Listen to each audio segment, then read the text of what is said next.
What's up, friends? Amanda Nybert, registered dietitian.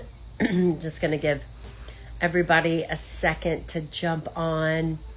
I am sitting out here on my back porch.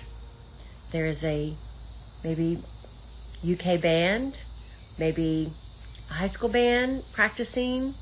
There's lots of insects. It's very peaceful. But about a week ago, I put up a question box for questions about what breaks your fast.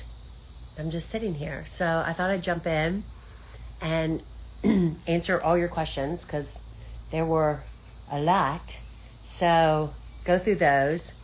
Ask me anything. I'm just hanging out on a Friday night. I'm actually sitting here doing a magnesium soak.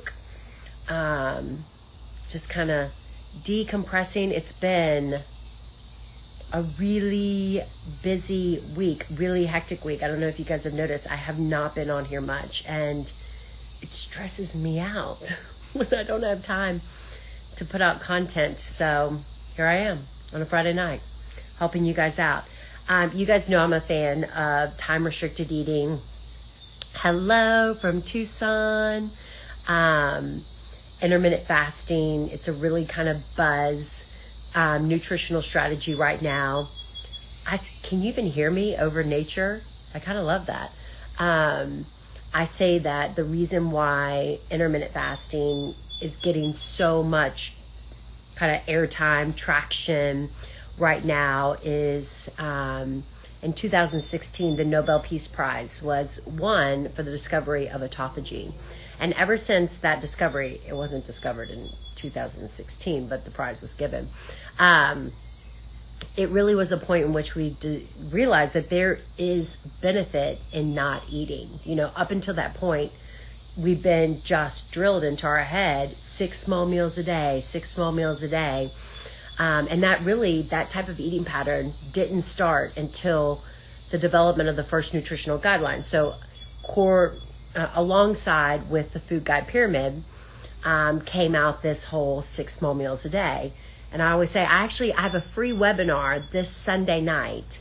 If you're new to my page, if you're new to fasting, nutrition, sign up for that. It's in my bio.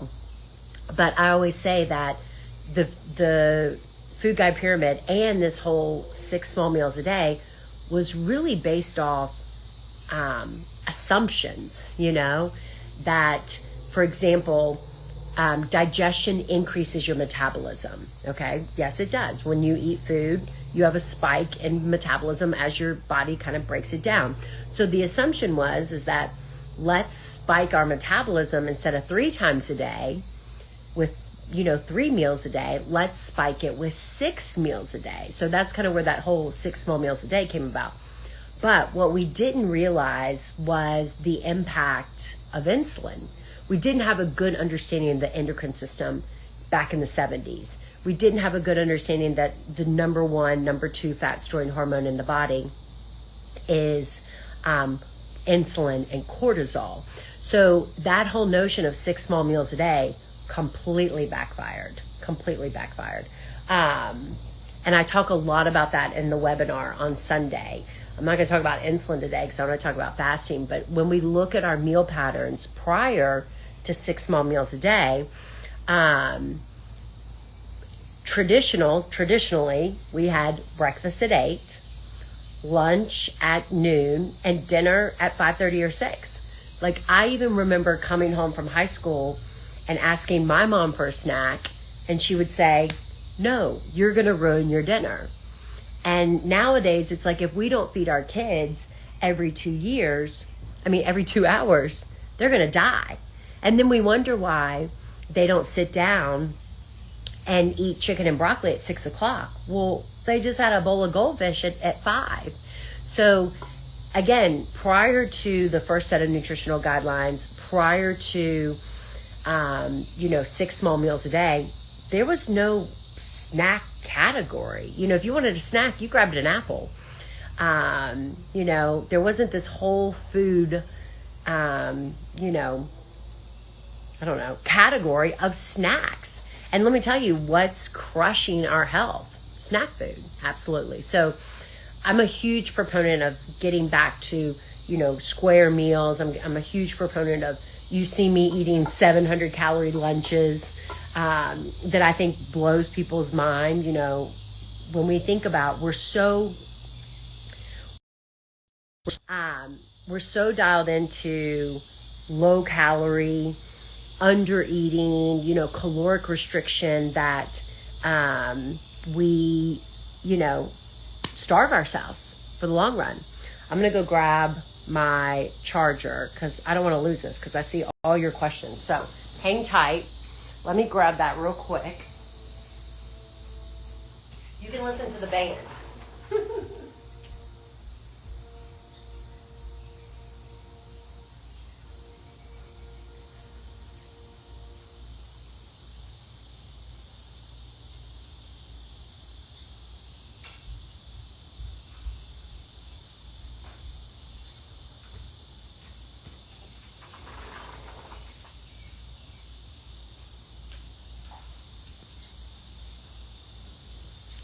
Okay, good deal. Let me plug this in so there, I don't lose connection. I'm home all alone. Did I even close the door? Boys are at baseball. Molly Hunter's sleeping out with a friend. So anyway, I'm a real proponent of, lunch, like sit down to lunch, have 500, 600, 700 calories. Dinner, sit down to dinner. I think people are hungry all through the afternoon and all through the evening because we're kind of under eating. So anyway, I love time restricted eating because I think it's just a strategy. It's like something in your tool belt. It's not the end all, Definitely, I think if you implement intermittent fasting, you're going to see some benefits because, your ability to kind of tap into your fat stores a little bit more efficiently can occur depending on how long you fast. But again, I think a lot of people, myself included, kind of struggle with late night eating, and this kind of helps you to kind of dial it in. So I think that everyone should be fasting for at least 12 hours. Okay. And that's what we were doing when I was talking about breakfast at 8, lunch at 5:36. Dinner at 5:30 or 6. For the longest time, we fasted for 12 to 14 hours. We just didn't call it that. Well, we did. We call it break fast, but it didn't have some kind of fancy name like intermittent fasting. And actually, there's a lot of research right now kind of correlating the loss of this autophagy. That's that powerful process stimulated when you implement time restricted eating. It is the loss of autophagy, the fact that we've gone to eating, for 14 hours, 16 hours, and only fasting for, 10 hours, 8 hours, that has caused this dramatic, increase in obesity. You guys see my little kitty? Oh, he wants to come out. Okay, so today, all I want to talk about is, what breaks your fast and your questions about that. Are you coming out? No? Come on.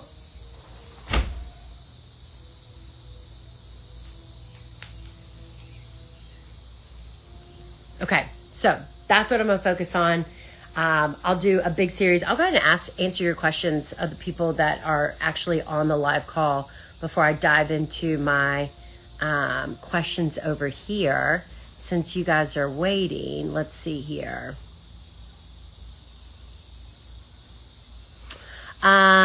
I can eat a small meal and still bloat. Help with bloating. Oh, well, that's a little off topic. Biggest suggestion that I can give you just really quick, 3 deep breaths before you eat and chew your food thoroughly.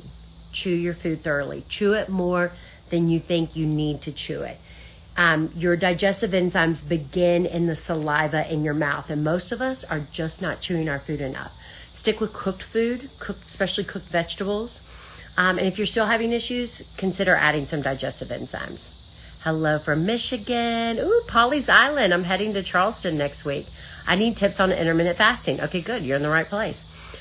What breaks my fast is always fruit at 12 noon. Finish eating at 9. I love that. I love, I work with a lot of my clients, and I think that a 16-hour fast is kind of the sweet spot for fat loss. I'm not a huge proponent of fasting for longer than that because of protein optimization. But anything between 12 and 16, I think is a great place to be, okay? I've been kind of playing with my fast. I used to always fast for 18 hours, 16 hours, but now that I understand the importance of protein optimization, also as I increase my macros, my calories, my protein goal goes up. And so it's a lot harder to hit your protein goal in a 6-hour eating window, in an 8-hour eating window. So I've been fasting for more like 12 to 14 hours in order to optimize my protein. And this is actually something that I've been talking in my Lean Monthly membership, about sustainable strategies and teaching them like, okay, what's the hierarchy? Because some people are like, oh, fasting's end all be all. And I'm like, no, fasting does not trump protein.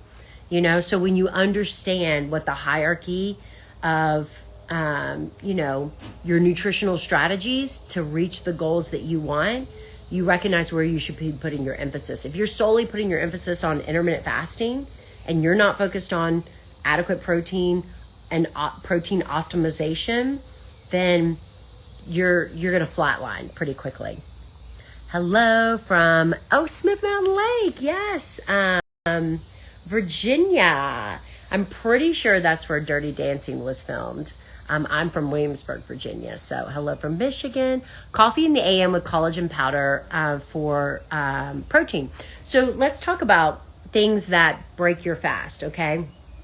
Purist, like sometimes they call it clean fasting, will tell you to stick to water, unsweet tea, like green tea, black tea with nothing in it, and black coffee. All right, so no non-caloric sweeteners, no artificial sweeteners, no calories, no cream, no nothing, okay? And so, I always tell my clients, listen, if you want 110 benefits of fasting, if you want to check every single box, because there's, 15 boxes that we check with regards to benefits of fasting, then that's where you start, okay? That's your goal. Water, black coffee, unsweet, herbal, green tea, something like that.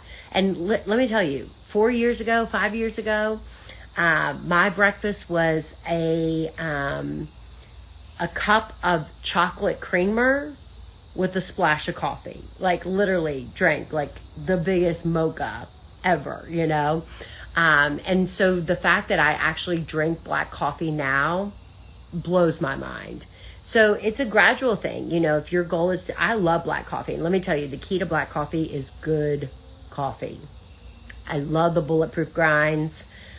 They're not bitter, they're just perfection. And so find really good coffee to learn to like black coffee.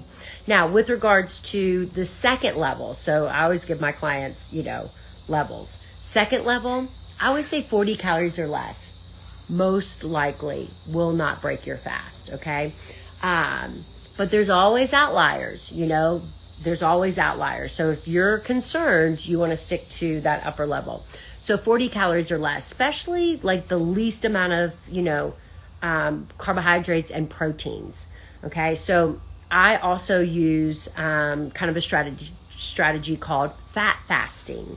Okay. So fat fasting is when you can drink coffee with like MCT oil in it, a really high quality MCT oil. You want it to be almost 100% capillaric acid, blended with grass-fed butter. And there's a lot of research out there that shows the blending. The blending's actually really important. Like you should blend it for 40 to 60 seconds really well, because it's actually the combination of the hydroxybutyrate with the MCT oil, with the capillaric acid, that creates that spike in ketone production. So, and I've tried it. Like I've worn my CGM, I've tested my blood sugar, and I can drink bulletproof coffee and my blood sugar goes down. Okay. So it goes down. It doesn't go up. And insulin and blood sugar increasing is really that difference between fasting versus not fasting. So fat fasting is an option. I don't do it every day, but I love to do it if I'm going to do an extended fast. I love to do it if I just need a little bit more mental clarity in the morning. The MC2 oil is, they call it brain octane. It like loads your brain so you're focused and clear. So back to the 40 calories or less. So if you want to put a splash of cream in your coffee, if you want to put a little stevia, monk fruit, I do believe that the all natural non-caloric sweeteners are a better choice than the artificial sweeteners, Splenda, Sweet and Low, Equal. I'm about to lose my lighting out here too. I was not prepared.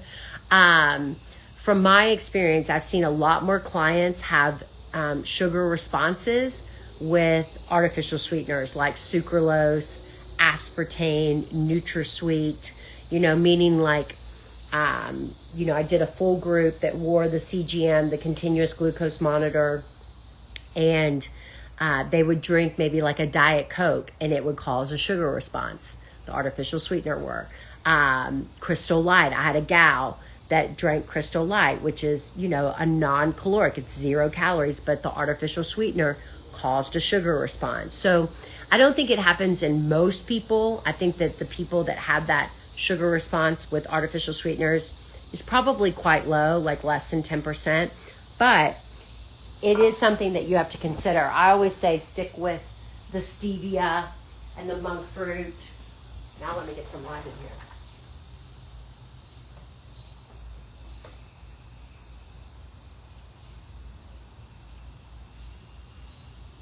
I don't even know where my lights are. All the bugs are going to come, but that's okay. So those are the sweeteners that I will lean on if I'm going to use them during my fasting window, would be stevia, monk fruit. So 40 calories or less. And again, the only way to truly know is to test your blood sugar. Okay, so if you do a CGM or you just prick your finger. And then the last option is the fat fasting. Now, I'm a huge proponent of electrolytes. Most people struggle with intermittent fasting because you're not well supported. You don't have enough sodium, potassium, and magnesium because we've been taught, that salt is bad for you. And in reality, low salt is bad for you, okay? You'd be much better off having too much salt than not enough salt. And that's a whole nother video. But if you've tried intermittent fasting and you struggle, you don't feel good, you're weak, you're lightheaded, you're dizzy, listen to your body break your fast. But most likely, it's not your blood sugar dropping, it's your electrolytes. So I'm a huge fan of like Ultima and the Live Pristine, the electrolyte balance. I've actually got a new product that's being shipped to me called Buoy. That apparently it's kind of like a flavorless electrolyte that you can put in your coffee, everything.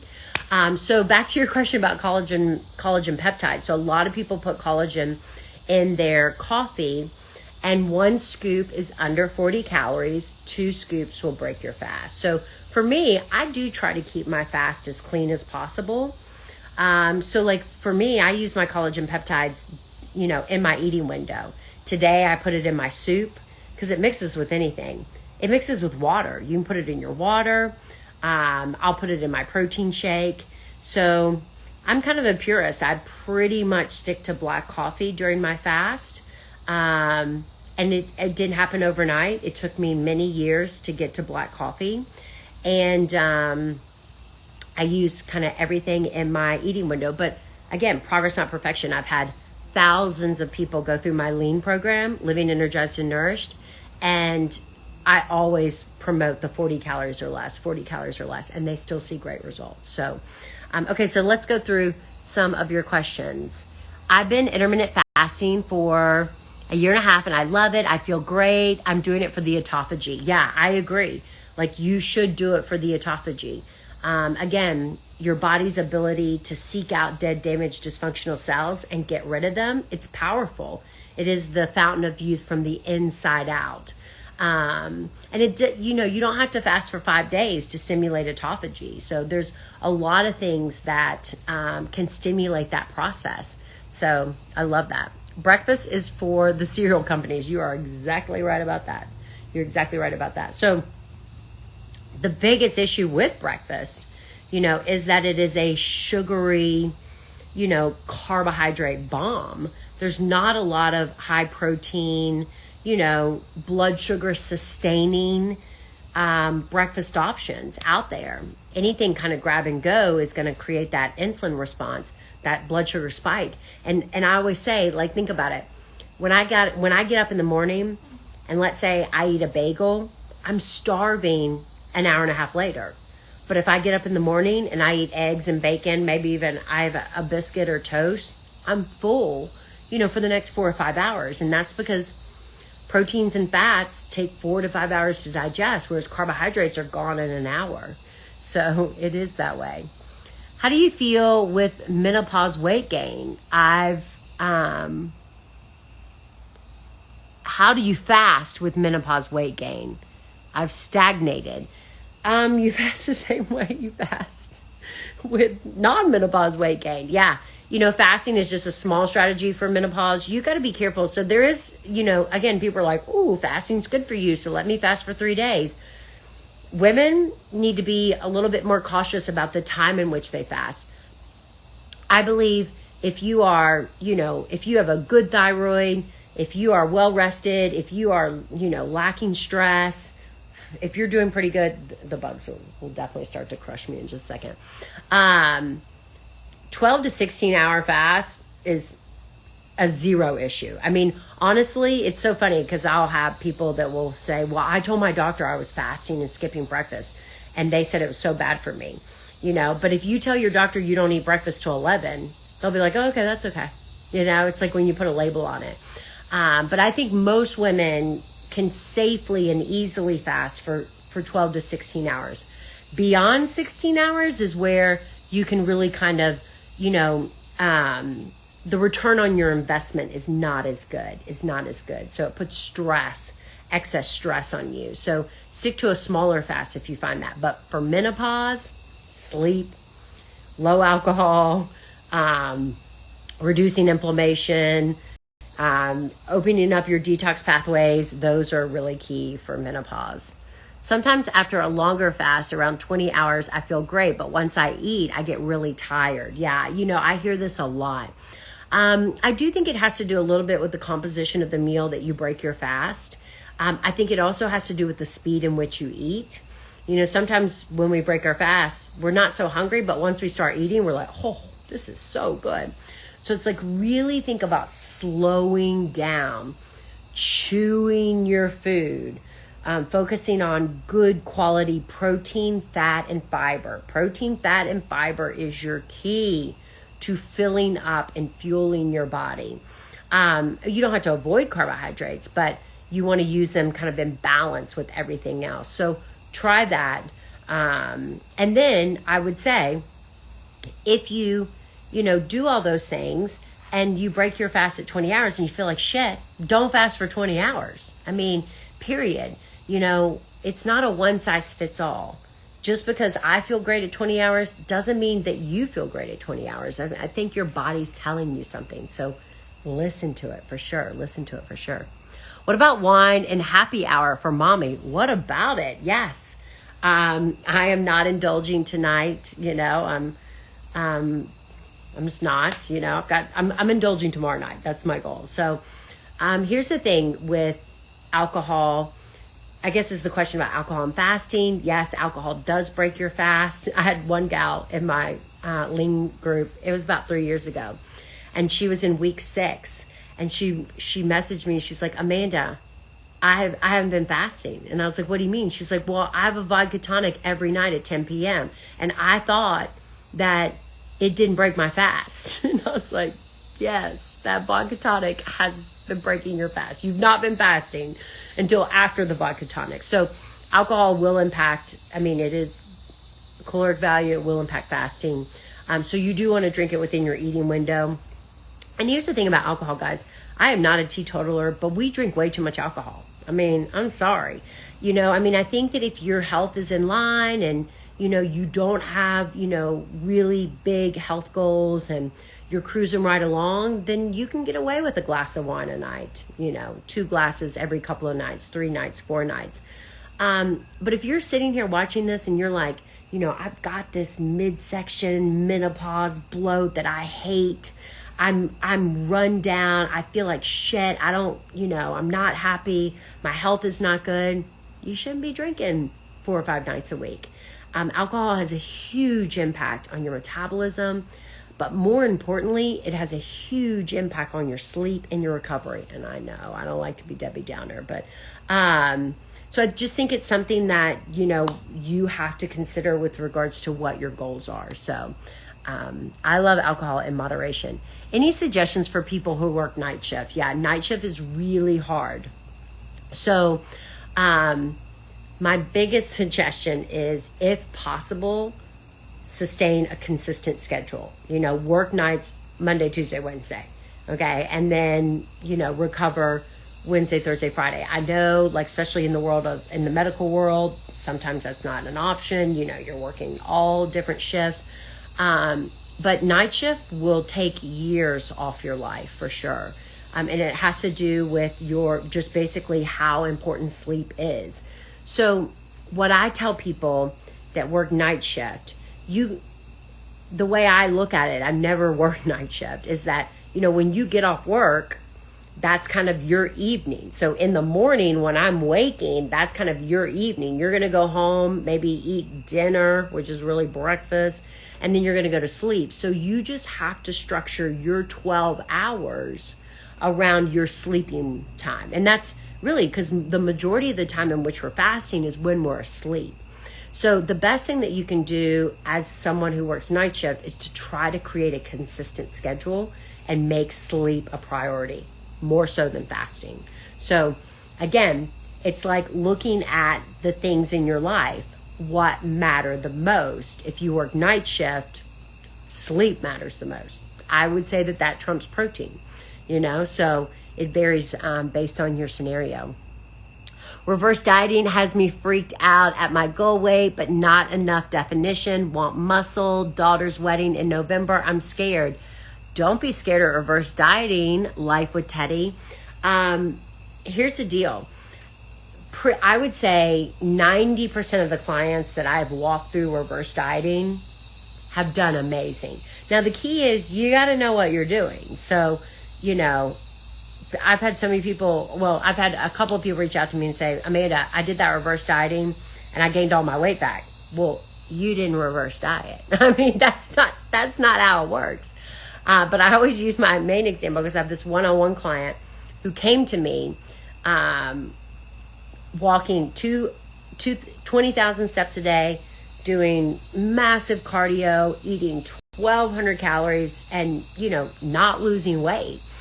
And she's like, I want to lose weight. And I said, well, I can't help you unless you reverse diet, because I'm not going to support you eating 1,100 calories, 1,000 calories. I'm not going to do it. And I think the reason why you're not losing weight is because you're over exercising and you're under eating. And so for the past 6 months, we've gotten her up to 1,800 calories. So she's added, 600 calories? Is that the math? Yes, 600 calories and maintained her weight. Okay, so we haven't gained any weight in 6 months, but we've gotten her to 1,800 calories. Guess what? This week, we're turning around and putting her back in a deficit. And here's the thing. Because I think that you have to work up to 400 calories. A good deficit is 400 calories to go into. And so I said, okay, we can go up to 1,600 and we'll drop you back down to 1,200. Well, once I got her eating 1,400, 1,500, 1,600, she's like, Amanda, I can't go back to eating 1,200 calories. I won't do it. Don't know how I do it. And I was like, okay. She's like, I think 1,400 is my minimum. I said, okay, let's get you to 1,800 calories. And so it took a little bit longer. We got her up to 1,800 calories. And now over the next 4 weeks, we're going to put her back in a deficit, 1,400 calories. And hopefully we're going to shed 2 to 4 pounds. That will be my goal. So don't be scared of reverse dieting. It is a must. That's, again, a whole nother call. Maybe I'll do that next Friday night. It is a must for long-term success. If you lose weight at 1,200 calories, 1,400 calories, 1,500 calories, awesome. But you cannot sustain it at that caloric level. You have to build back up your metabolism. And you can't gain muscle in a caloric deficit. It's really hard, okay? So you gotta feed yourself to do muscle. Read recently that high protein does not necessarily help with weight loss. Can you talk a bit about the importance of high protein? I mean, here's the deal. I talk about protein, and to so many people that translates into high protein. I'm not promoting a high protein diet. I will never allow my clients, I mean, they'll do it, because they sign up to work with me and then they want to do their own damn thing, go over 35% protein. I think it's unhealthy. I think it doesn't support longevity. I think it's unnecessary, okay? So depending on where your caloric goal is, I don't feel there's any need to be over 35% protein. And that's very conservative, okay? So most of my clients start out at 20%. So when I talk about you got to hit your protein and you got to optimize your protein, I'm talking about 20% protein, okay? 20% of your caloric needs. Don't misconstrue what I'm saying. I am not an advocate of a high protein diet. I'm an advocate of a protein adequate diet. So that's the difference. It's almost like when people say, oh, I'm doing keto. And I'm like, no, you're not. You're doing low carb. That's not keto. There's a difference, okay? So keto is 70% fat, 20% protein, and 10% carbs, all right? Whereas low carb is high protein, is like, 40% protein, 50% fat, and, 10-20% carbs. There's a difference. There's a big difference between low carb and keto. And so again, there's a big difference between adequate protein and high protein. I'm not an advocate of a high protein diet. And I think that that's where the confusion gets, as people, see these documentaries and people talking about protein. And trust me, you're just not getting adequate protein, which is at least half your body weight, okay? If you can't get half your body weight in protein, that's where you're struggling. I hope that makes sense. Bring back Entourage. I love it. Okay. Somebody's crashing my live. Also, I'm a client of yours and a true believer in your program. Oh, thank you. I love that. What about Ultima electrolyte powder? I drink that all day, every day. It's 0 calories, but has stevia. Okay, so I've tested the Ultima. It's actually on my IGTV or my YouTube video, and it produced 0 insulin response in me. Now, again, I think everybody's different, but again, I believe that stevia, you should be fine. You should be fine. Will stevia and coffee break your fast? I think for most people, no, it will not. Thank you for all your expertise. Thank you, Shannon. Is there any specific type of shake we can use? Well, yes. I love my Arbonne shake. That's what I drink. I do try to be dairy-free as much as possible. Progress, not perfection. And on top of gluten-free. Gluten, dairy, sugar, and alcohol are really your top 4 high inflammatory foods. And when I talk about sugar, I'm not talking about like honey. I'm not talking about like fruit. I'm talking about like high fructose corn syrup. I'm talking about donuts, cookies, cakes, pies. Those are going to be your top 4 products that create inflammation in the body. So for me, I try to reduce those. My goal is 80% of the time, but at least 50% of the time. So I use a plant-based protein. And for the longest time, I tried them all, the Orgain, the Vega, I tried them all. And then somebody, sent me a sample of the Arbonne and I fell in love. It's so good. So DM me if you want some links to that. I love that. I use the Arbonne with the fiber boost and the protein boost, and I get 30 grams of protein and 20 grams of fiber in all of my shakes. Do you drink electrolytes during your fast? All day, every day. Don't stop, won't stop, can't stop. Electrolytes run the world. Yes. Every single morsel of every ounce of water that I drink, unless I'm like running out the gut. But I even bring the little carry-on bags. Ultima Electrolyte Balance nonstop. I mean, it's a game changer. It will change your life. Electrolytes and salt will change your life. I'm with you. I never thought I could ever drink black coffee, but the key is good coffee. It really is. Bad coffee is bitter. It's not good. So, try different beans. I mean, I think the more quality the beans are, the more they care about the quality of the beans. A lot of coffee is moldy.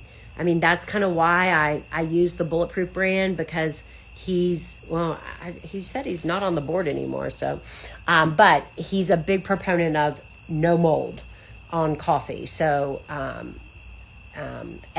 think it tastes really good. So give it a go. I just signed up today for Lean. Yay! I'm feeling a bit anxious. Amber, you've got this. Luckily, the nice thing about Lean is the first week is prep week.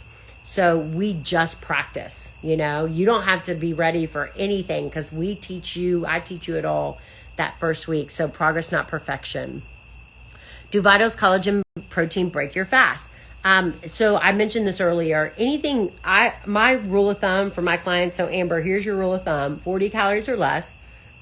It for most people will not break your fast. So 1 scoop, of the collagen peptides will not break your fast. 2 scoops potentially will. So I put my collagen in my afternoon shake.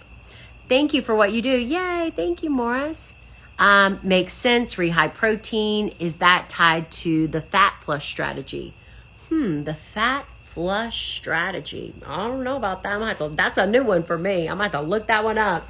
What the fat flush strategy is. Yeah. Again, I mean, I here's the thing. This is what I scream is that, for the last 4 decades, we started with the fear of fat. We got bigger and bigger and bigger.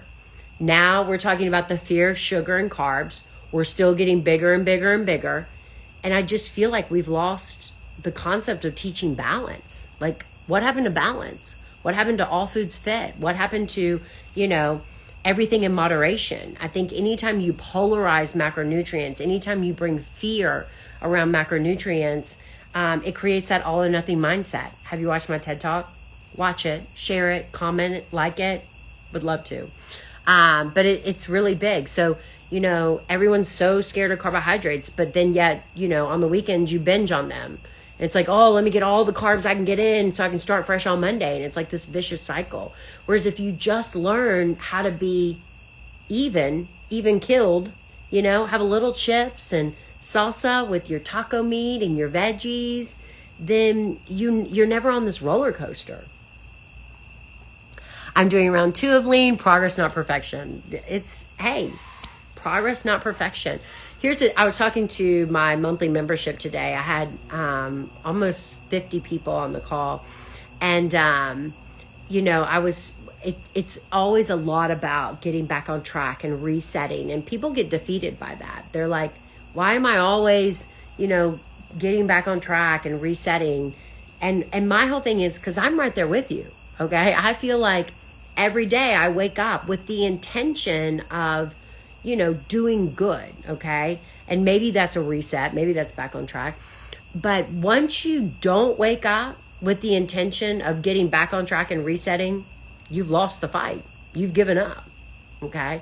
So the fact that you still wake up with, I'm going to do better today. I'm going to, do things that fuel the way I want to feel. You're still in the fight. You're still in the fight. Was a diabetes rep for years. You're right about insulin spikes. Insulin stores fat. It does. It's interesting because it's interesting because the way we manage diabetes makes you obese. Okay, specifically when we start giving people insulin. Okay, now of course it's important, and when we talk about diabetes in this fashion, we're talking about type 2 diabetes. Type 1 diabetes, it shouldn't even be called diabetes.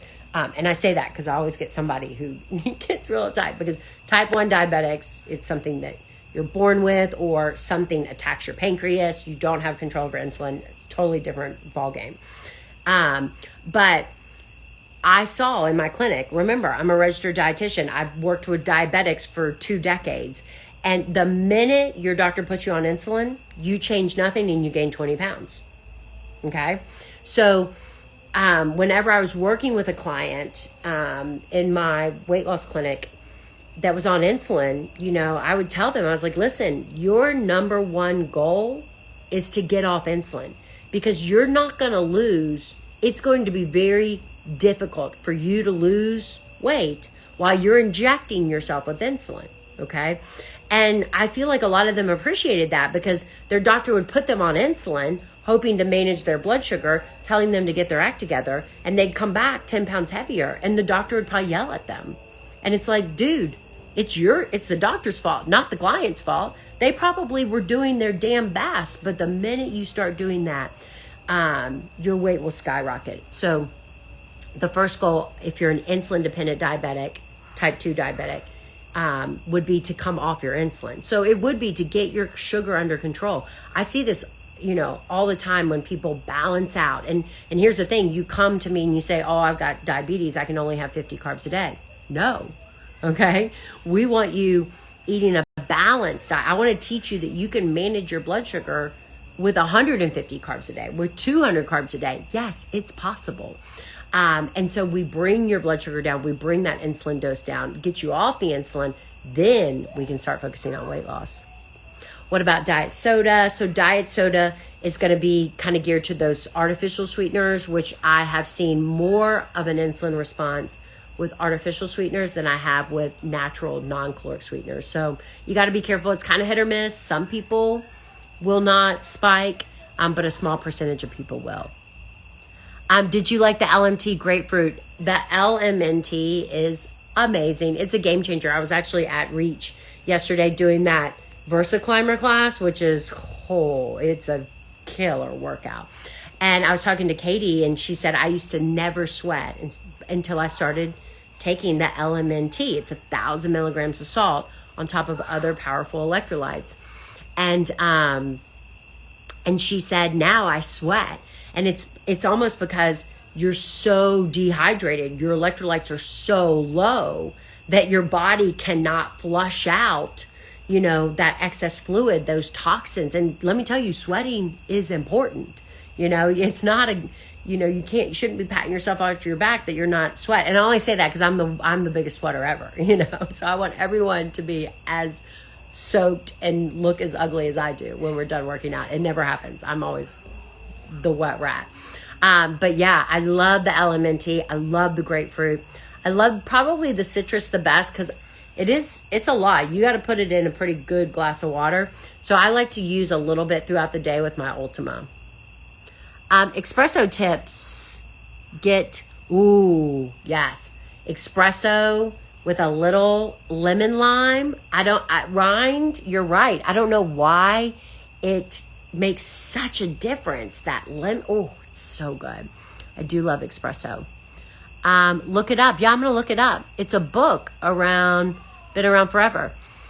We love you in Arizona. Oh, I love you guys in Arizona too.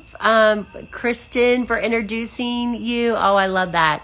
Watch your TED Talk. Yay. Arizona is my new favorite place. I'll be back. I'm thinking about doing a retreat there. It is true booze slows your metabolism for 3 days. Oh, I haven't heard that one. No, let's please pray it's not true that booze slows your metabolism for 3 days. The best way I explain it is that when you sit down to chicken and broccoli and a glass of water, the minute you're done eating, your body's going to store all the protein, carbohydrates, and fats from the chicken and broccoli while it works to process the alcohol. Alcohol is actually the 4th macronutrient, and there's no storage ability in the body for alcohol. So it's got to be metabolized and removed, even more so because it's a toxin. So you kind of lose 4 to 6 hours of your metabolism while that food's being stored and while alcohol's being broken down. Now we've got flashlight tag going on, but that's good. I love neighborhood full of kids. But if you sit down to chicken and broccoli and a glass of water, then as soon as you're done eating, your body begins to break down the carbohydrates, proteins, and fats. I hope I said that right. So chicken and broccoli, glass of wine, you got to store the food, break down the alcohol. Chicken and broccoli, glass of water, you immediately begin to break down the carbohydrates, proteins, and fats. So your metabolism keeps going. So 4 seasons. let's not make it a 3-day thing. That's for sure. Notice how Europe doesn't have gyms all over. It's amazing what exercise incorporated in your daily lives and eating a balanced meal. That's exactly right. You know, definitely in Europe, portions are much smaller, a lot better balance, you know, little protein, little veggies, little carbs. They use more traditional methods of cooking, especially with their bread products. The gluten they grow, the wheat they grow over there is a traditional wheat. Our wheat has 10 times the amount of gluten. They do a lot more sprouted, products. They walk a lot more. Yeah, it's definitely a balance. So did you try the chocolate salt LMT in your coffee? I did. It was rough. It was really bad. I'm going to try it again because I just did like a quick little cup and then I poured it in there. I was not a fan. So maybe I'll try it one more time. But it was like salty coffee. It was questionable. Best advice for getting weight loss started: macro or calorie tracker, counting, or lower carbs. Best advice to get weight loss started would be to optimize your protein. Get at least half your body weight in protein, maybe 75% of your body weight in protein. Space it out throughout the day. That's important. I find that when you do that, everything else falls into line. We know based on so much research that it doesn't really matter where your fat and your carbs fall as long as your protein and calories are in check. So it's an interesting strategy that I'm probably going to be teaching more. I put the chip plate Vitals protein in my coffee. So good. I've never tried the chip plate. I didn't like the chocolate in mine either. Yeah. It was, I can't believe that person was like, it's so good. And then I'm like, she said I put the chocolate, the chocolate protein powders. Oh, I bet that is good. And then I can't imagine the chocolate and water, but I'm going to try it. I love all the LMT flavors too. So, all right, guys, awesome. This has been great. I didn't even really answer a lot of I think I did definitely answer. One of the questions is like, will your program work for me if I don't fast for more than 10 hours? Yeah, absolutely. I actually have a new session of Lean starting on Monday. And, what I tell people is there are a lot of moving parts. We have about 5 pillars that we focus on in Lean. They're not dependent on each other.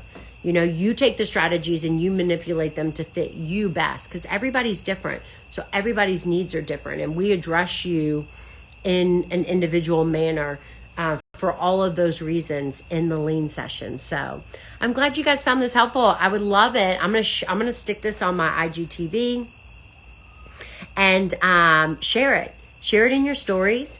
And, help your friends and family learn more about what breaks their fast. I mix my chocolate protein thick like a pudding. Somebody mentioned that, and I'm going to have to try that. So you can eat it like a pudding. So, well, cheers. Have a wonderful Friday night. Talk to you guys later.